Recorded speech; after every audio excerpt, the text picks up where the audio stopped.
미국의 신학자 토마스 롱 교수님이 쓰신 고통과 씨름하다라는 책에 보면 교수님 자신의 신학교 시절 한 교회에서 주일 예배를 인도했던 경험 하나를 소개해 주시는데요.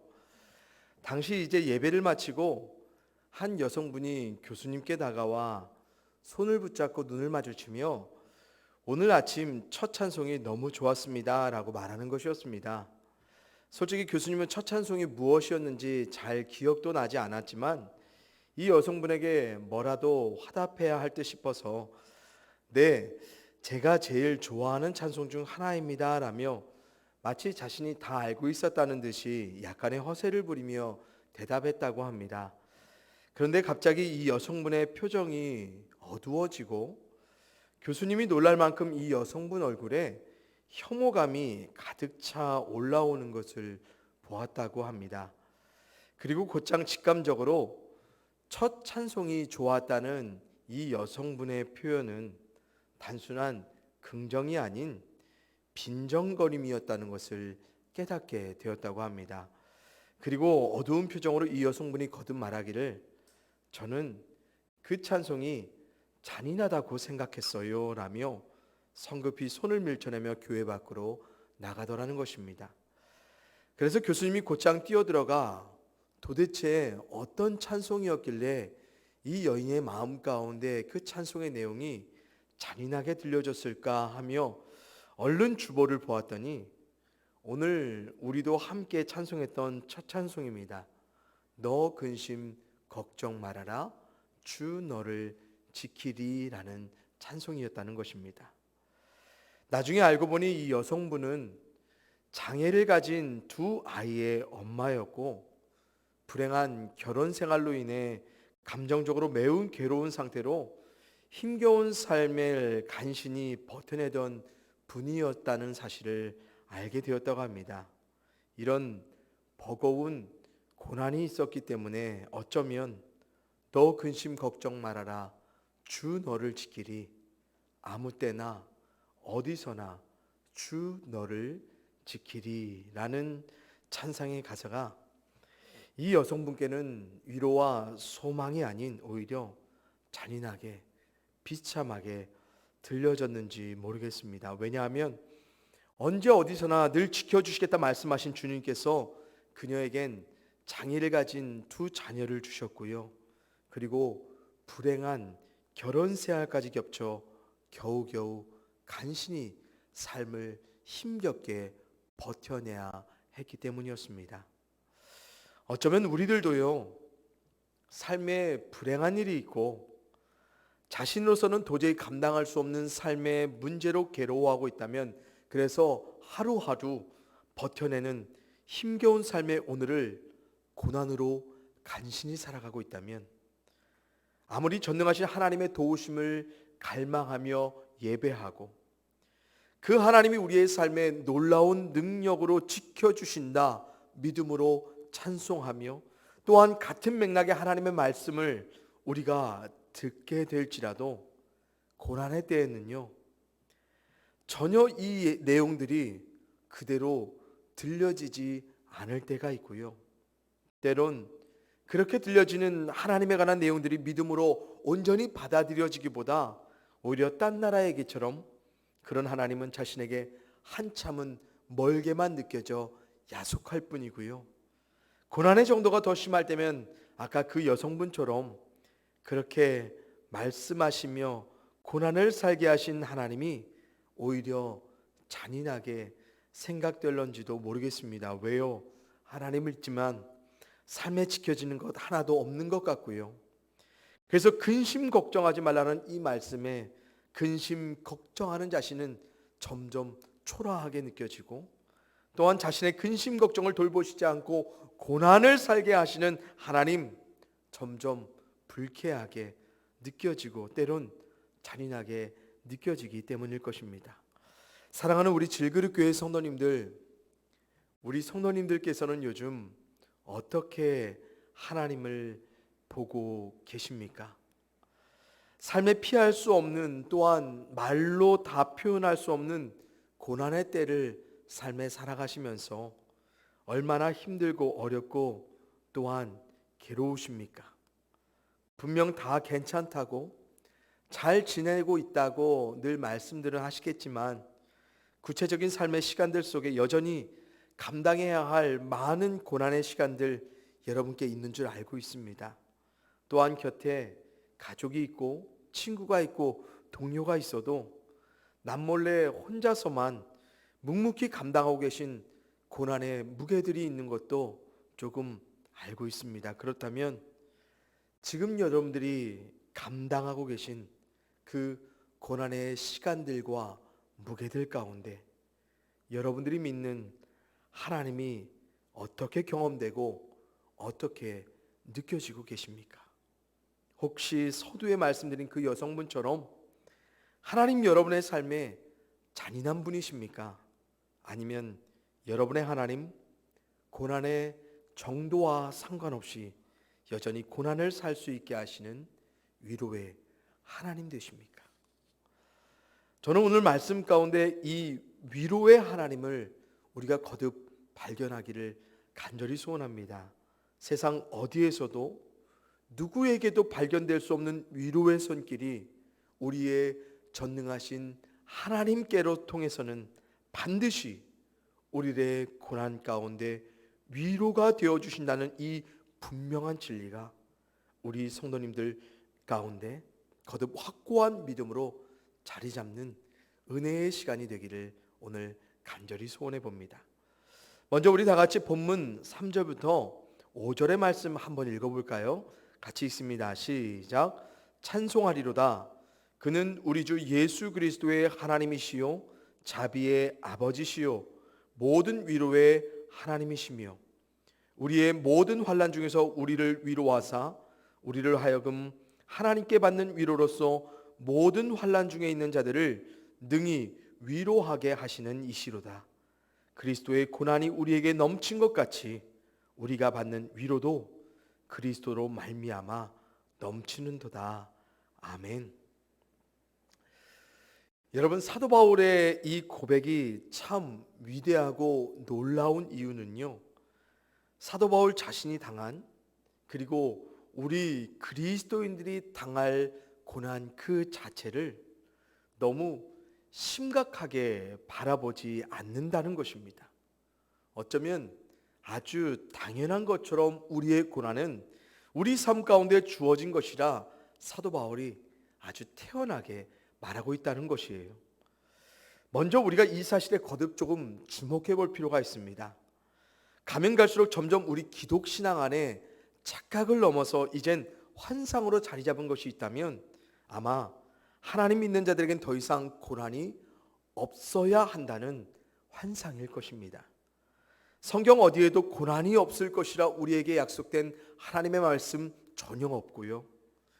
예수님께서 자신을 따르는 삶은 분명 십자가의 길을 걷는 것이기에 자신과 같이 우리들도 박해와 핍박과 환난을 분명히 당할 것이라 예견하셨는데 우리는 어째 성경과 주님의 말씀 어디에도 없는 믿음, 아예 고난 없는 만사 형통한 삶만을 하나님 믿는 믿음 안에 당연하게 받아들이려는 환상을 품고 살아가더라는 것입니다. 그래서 우리에게 고난은 사도 바울처럼 태연하게 당연한 것처럼 여겨지는 것이 아닌 우리 삶에 아주 심각한 문제로 우리 삶에 없어야 될 것이 마치 생겨난 것처럼 생각할 때가 자주 있다라는 것입니다. 그래서 고난이 없어야 한다는 우리의 이런 환상이 신념이 되고 믿음이 되면 오히려 고난 그 자체가 우리에게는 시험거리가 될 때가 있고요.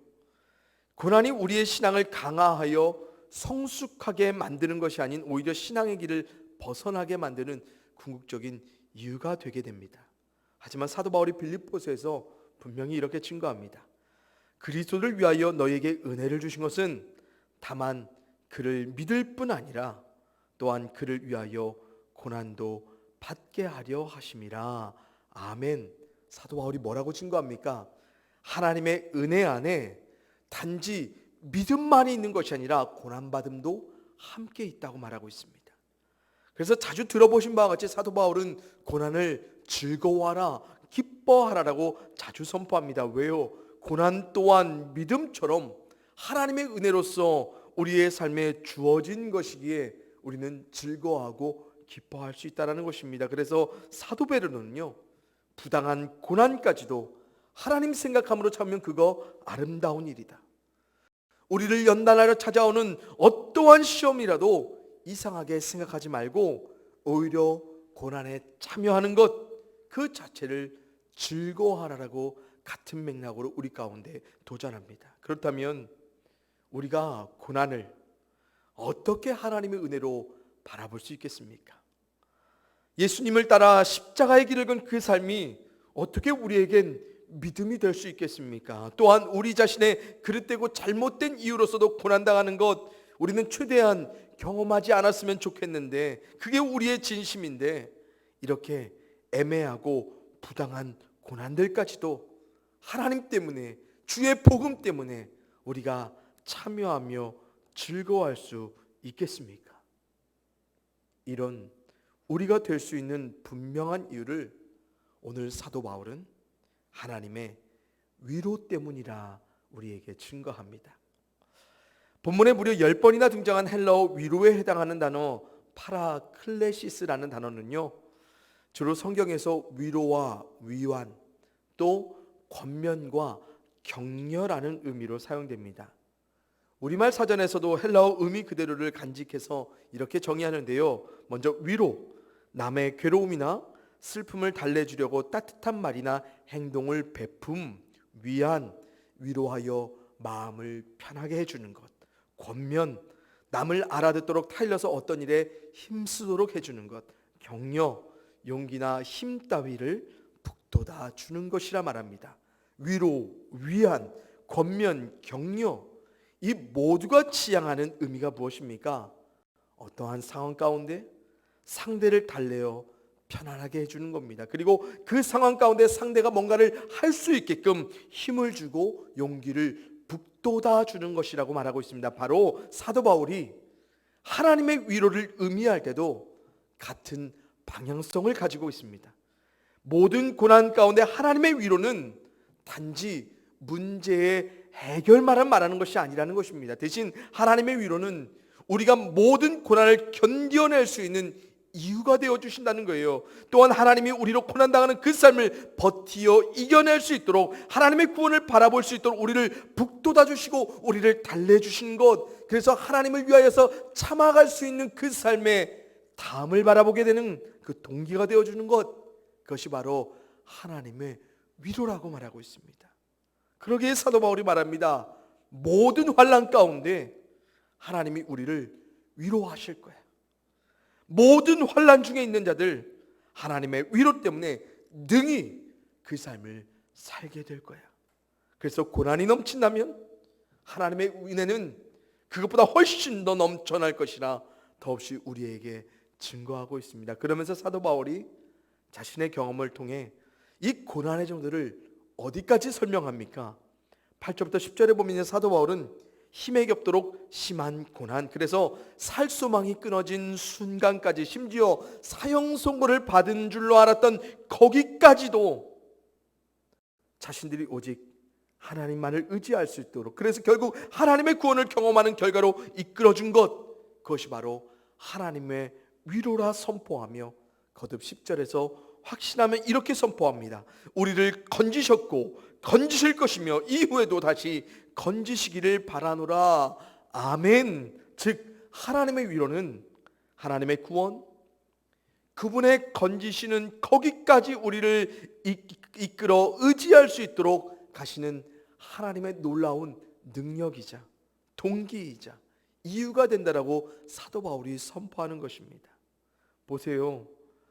고난에 단련된 사도 바울이 자신의 경험 의지에서 버텨낸 것 아니라는 겁니다. 고난의 정도가 심하면 심할수록 사도 바울이 마음을 더 독하게 먹어서 이겨내라고 말하지 않아요. 뭡니까? 하나님의 위로가 그때마다 더욱더 넘쳐나더라. 그래서 고난당한 이전의 경험대로 자신을 의지하며 버텨낼 수 있는 충분한 이유가 있었지만 하나님의 넘치는 위로가 점점 내 경험에 대한 의지를 내려놓고 내 지혜에 대한, 내 능력에 대한 모든 의지를 내려놓고 오직 죽은다도 다시 살리실 수 있는 전능한 하나님께로만 의지를 갖고 이 고난을 능히 이겨낼 수 있게 하시더라라는 것입니다. 그래서 사도 바울은 지금 고난 자체를 결코 우리 삶에 걷어내지 않습니다. 불필요하게 이 고난이 우리의 삶 가운데 주어졌다 결코 말하지 않습니다. 고난의 정도에 따라 자신의 의지로 버티고 버틸 수 없다면 하나님 의지에서 이겨내라 말하지도 않습니다. 대신 우리의 고난당하는 모든 삶 위에 임할 하나님의 넘치는 위로로 우리가 당하는 모든 삶의 고난을 덮어버립니다. 그러기에 하나님의 위로로 고난은 우리가 살아가는 또 삶의 은혜의 영역이 될 수 있는 것이고, 쉽지는 않겠지만 우리가 갈 수 있는 길이 되는 것이고, 어렵고 힘들겠지만 여전히 참여 즐거워하며 살아낼 수 있는 자리가 되는 것입니다. 왜요? 하나님이 우리의 고난받는 삶을 압도할 만한 크기의 역사로 능히 우리를 넘치도록 위로하여 주실 것이기 때문에 그렇습니다. 성도님들, 삶에서 위로의 순간들 자주 경험해 보셔서 아실 겁니다. 저도 조금 알아요. 지금은 그렇지 않지만 이전에 새벽부터 저녁까지 정신없이 교회에서 하루 일과를 보내고요, 녹초가 되어 집에 돌아왔을 때 아내가 정성스럽게 준비한 음식이, 또 자녀들의 엉뚱한 말들이, 그리고 그들의 행동들이 참 많은 것에서 제게 위로를 전해주어 또 다른 하루를 살게 해주었습니다. 또한 사역의 현장에서 함께하는 지체들의 단순한 응원과 격려의 말들이요, 때론 가슴 깊이 큰 위로가 돼서 거듭 사역을 붙잡는 계기가 되기도 하고요. 가끔은 계절의 바뀜을 통해, 날씨의 변화를 통해, 때론 취미 활동과 여가 활동을 통해 현재의 어렵고 괴로운 삶을 다시 살아갈 동기를 찾게 되기도 했습니다. 여러분, 이처럼 우리 삶에서 경험되는 위로의 순간들은요, 우리가 가진 문제가 해결되었기 때문에만 우리가 위로받지 않는다는 거예요. 오히려 대부분의 경우는요, 우리가 가진 문제, 고난들과는 전혀 상관없을지라도 우리는 뜻밖의 위로를 통해 여전히 해결되지 않은 어려운 문제를 위해 나아갈 수 있고, 여전히 힘겨운 고난의 삶을 버텨낼 만한 이유를 찾게 된다는 것입니다. 여러분, 이게 위로예요. 만물의 주인 되신 하나님을 통해 우리는 언제 어디서든 하나님이 우리 가운데 허락하시는 위로를 넘치도록 능히 발견할 수 있는 이유가 바로 여기에 있어요. 만물의 주관자이신 우리의 하나님의 위로가 여러분 단지 예배와 말씀, 기도의 순간에만 우리 가운데 이루어질 것이라 예상하십니까? 그래서 이런 신앙적 행위들 없으면 우리는 위로받지 못하겠습니까? 저는 아니라고 믿습니다. 물론 우리의 궁극적인 위로의 방향성이 하나님을 향하기 위해서는 예배해야 합니다. 반드시 우리의 모든 고난의 문제 가운데 하나님의 위로가 넘칠 것이라는 것을 우리는 말씀과 기도를 통해 온전히 발견하고 그것을 믿음으로 심어내야 됩니다. 세상 어디에서도 위로를 발견할 수 없는 그때는 우리가 하나님께만 온전히 주목하는 그 시간들 우선해야 되는 것 맞습니다. 하지만 만물의 주관자이신 하나님입니다. 그분이 언제 어디서든 베풀 수 있는 그 위로 우리의 삶 도처에 널려 있어요. 하나님은 우리가 마주하는 모든 사람들을 통해, 그들의 말과 행동을 통해, 또한 우리가 마주하는 모든 상황들을 통해 우리의 전능하신 하나님은 그래서 우리를 능히 넘치도록 위로해 주실 수 있는 거예요. 고난의 문제와 상관이 없더라도 이 고난의 문제를 덮어낼 만한 하나님의 위로를 하나님 우리의 삶에 많은 것에 우리 가운데 허락하셨다는 것입니다. 그래서 우리를 고난의 문제 아래 절망하지 않게 하시고 우리도 다시 고난을 견디어 넘어설 수 있게끔 이유와 동기와 계기를 발견케 하시는, 결국 하나님의 구원, 그분의 건지심을 경험케 하는 것, 그것이 하나님의 위로라고 사도 바울은 말하고 있습니다. 사랑의 교회를 담임하셨던 옥하는 목사님께서 이런 말씀을 하셨어요. 우리가 두려워해야 할 것은 고난이나 어려운 문제가 아니라 고난 중에 함께 하시며 우리보다 훨씬 지혜로우신 하나님을 잊어버리는 영적 무지입니다 라고요. 사랑하는 선원님들, 어렵고 힘들고 괴로운 고난의 순간들 가운데 우리의 삶 모든 것에 능히 넘치도록 위로하실 하나님 계심을, 그분을 잊어버림을 우리가 정말 두려워해야 됩니다. 그래서 고난에 대해 두려워하는 우리가 아닌, 고난 가운데 하나님의 위로를 찾지 못할 혹은 찾지 않는, 그래서 하나님의 구원으로 이끌어 가실 하나님의 위로를 외면하며 홀로 버티려는 우리의 영적인 무지, 무능, 경계하며 두려워하는 우리가 될 수 있기를 간절히 소원해 봅니다.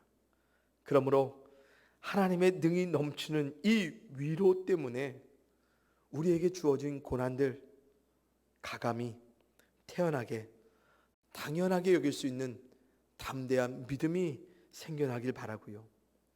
하나님께로 향한 온전한 의지로 고난을 능히 살게 하심이 결국 고난을 넘어 하나님의 구원을 경험하는 거기까지 이끌어 가실 그 하나님의 위로, 그것에 대한 기대와 소망을 늘 품고 언제 어디서나 어떠한 고난의 가운데 있더라도 여러분들이 그 모든 삶을 하나님으로 말미암아 이길 수 있음을 확신하며 살아갈 수 있기를 주님의 이름으로 간절히 소원해 봅니다. 그리고 이렇게 하나님의 위로로 고난을 살아내고 결국 고난을 구원으로 이겨낸 우리가 감당해야 할 사명이 한 가지 있다라고 오늘 본문이 우리에게 도전하는데요. 우리 다 같이 본문 6절, 11절 말씀 함께 읽어보겠습니다. 같이 읽습니다. 시작. 우리가 환난 당하는 것도 너희가 위로와 구원을 받게 하려는 것이요, 우리가 위로를 받는 것도 너희가 위로를 받게 하려는 것이니 이 위로가 너희 속에 역사하여 우리가 받는 것 같은 고난을 너희도 견디게 하느니라. 너희도 우리를 위하여 간구함으로 도우라. 이는 우리가 많은 사람의 기도로 얻은 은사로 말미암아 많은 사람이 우리를 위하여 감사하게 하려 함이라. 아멘. 사도 바울이 이 구절에서 하나님의 위로를 통해 구원받은 우리가 삶에서 감당해야 할 두 가지 사명을 언급합니다. 첫째, 6절의 말씀처럼 삶의 위로자가 되라는 것입니다. 우리가 하나님의 위로로 고난을 견디며 하나님의 구원을 경험한 것처럼 우리 자신과 같은 다른 누군가에게도 반드시 있을 그 고난에 같은 위로를 우리의 삶을 통해 전하여 그들로 견디게 하라라며 사도 바울이 권면하고 있습니다. 둘째는 10절 말씀처럼, 11절 말씀처럼 기도하는 위로자가 되라는 것입니다. 우리는 직접 우리가 관계할 수 있는 위로의 대상들이 있습니다. 하지만 우리의 직접적인 위로가 닿을 수 없는 사람과 상황들도 있음을 알고 있죠. 바로 거기에서 우리가 할 수 있는 건 뭡니까? 우리는 하나님의 위로가 필요한 그들을 향한 기도로 간구하며 도울 수 있다는 사실을 사도 바울이 거듭 권면합니다. 가톨릭 사제이자 영성신학자였던 헨리 나우엔이 이런 말을 남겼습니다. 세상 그 누구도 상처 없는 사람은 없다. 육체적이든 정신적이든 또 감정적이든 영적이든 모든 사람은 어떤 형태로든 상처가 있게 마련이다. 문제는 이런 상처를 어떻게 다른 사람에게 봉사할 수 있을까 하는 것이다. 우리의 상처가 그저 부끄러운 과거나 흉터로만 남지 않고 치유의 원천이 될 수 있다면 우리는 수많은 상처 속에서도 치유자가 될 수 있다라고 말씀하십니다. 그렇습니다. 세상에 상처 없는 사람 없듯이 삶의 고난은요, 어떤 식으로든 어떤 형태로든 우리에게 상처를 내고 흉터를 남기는 것 같습니다. 하지만 우리의 상처와 흉터들이 단지 부끄럽지 않은 이유는 결국 이 모든 것들을 하나님이 당신의 넘치는 위로로 능히 아물게 해주셨고 또한 하나님의 구원으로 완전히 치유해 주셨기 때문입니다. 그래서 우리에게 하나님 분명히 말씀하십니다. 하나님의 위로를 담은 위로자가 되라, 치유자가 되라고요. 우리는 때로요, 누가복음 17장에서 예수님께 치유받은 10명의 나병 환자들 중 단지 기적적인 치유를 경험하고 다 각자의 삶으로 돌아간 9명의 환자들과 같이 살아갑니다. 하지만 예수님께서는 그 10명의 환자들 중 단 한 사람이 주님께 돌아와 하나님께 영광 돌리며 감사했던 상황 가운데 이렇게 물어보십니다. 그 9은 어디 있느냐고요. 그럼 예수님께서 지금 이 9의 사람들을 찾으시는 이유가 무엇이겠습니까? 예수님께서는 그들이 단지 치유받는 것에만 주목하신 것이 아니라 치유받는 그 이후의 삶에 더욱 주목하셨다는 겁니다. 누구처럼요? 돌아온 한 사람처럼 하나님께 영광 돌리며 감사하는 그 삶을 살아가게 하시려고요. 우리가 삶에서 고난으로부터 위로와 치유받은 그 삶을 통해 하나님께 영광 돌리며 감사할 수 있는 것, 그것이 단지 예배와 헌금뿐이라 생각한다면 하나님은 오늘도 여전히 우리 가운데 물어보실 것입니다. 너희가 어디에 있냐고요. 그래서 하나님이 우리의 모든 고난의 삶의 자리마다 하나님의 위로로 사람과 상황을 통해 우리를 치유받는 구원의 삶으로 나아갈 수 있도록 이유와 동기와 계기를 허락해 주셨던 것처럼 바로 그 역할에 이젠 우리가 있어야 한다고 주님께서는 찾으실 것입니다. 그래서 하나님이 삶의 고난 가운데 상처나고 흉터 입은 우리를 위로하셨듯이 하나님은 이제 누군가의 고난에 우리를 통해 위로해 가실 것입니다. 또 하나님은 당신의 위로로 고난의 상처를 다 이겨내고 치유받은 구원받은 우리를 통해 이제 누군가의 구원을 향해 우리를 도구로 치유자로 구원자로 쓰임받게 하실 것입니다. 그리고 하나님께서는 누군가의 위로와 치유를 위해 우리를 기도하게 하실 것이고요.